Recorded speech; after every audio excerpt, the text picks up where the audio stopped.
Parbhani police दलातील 111 police शिपाई आणि 30 चालक या पदासाठी आजपासून परभणी जिल्ह्यात खरं तर भरती प्रक्रिया सुरू झालेली आहे। प्रत्यक्षात मैदानी चाचणी या ठिकाणी वसंतराव नाईक मराठवाडा कृषी विद्यापीठाच्या परिसरामध्ये घेण्यात येत आहे।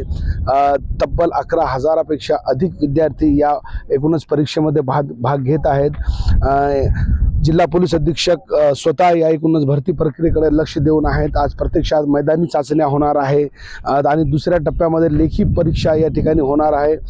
कुठलाही अनुचित प्रकार घडू नये यासाठी पोलीस प्रशासनाकडे कोट या ठिकाणी बंदोबस्त लावण्यात आलेला आहे।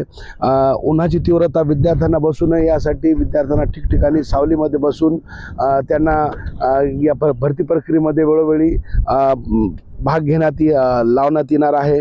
तर यंदा पहिल्या वेळेसच अत्याधुनिक तंत्रज्ञानाचा वापर या ठिकाणी करण्यात येणार आहे। एकूणच युद्धस्तरावर विद्यार्थ्यांना इलेक्ट्रॉनिक माध्यमाच्या माध्यमातून या ठिकाणी भरती प्रक्रियेमध्ये भाग घेता येणार आहे। तर चाचण्या त्यांच्या सगळ्या या ठिकाणी इलेक्ट्रॉनिक माध्यमातून केल्या जाणार आहे। एकूणच लांबलचक भरतीची ही प्रक्रिया चालणार आहे। मात्र पहिल्या दिवशी आजपासून प्रत्यक्षात मैदानी चाचपणीला या ठिकाणी सुरुवात झालेली आहे।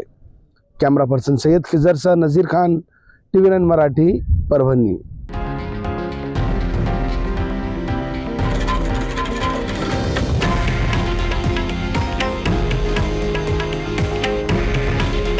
हे आहे देशातील नंबर 1 न्यूज नेटवर्क आणि आपण पाहत आहात TV9 मराठी। काळजी तुमची, हित महाराष्ट्राचं।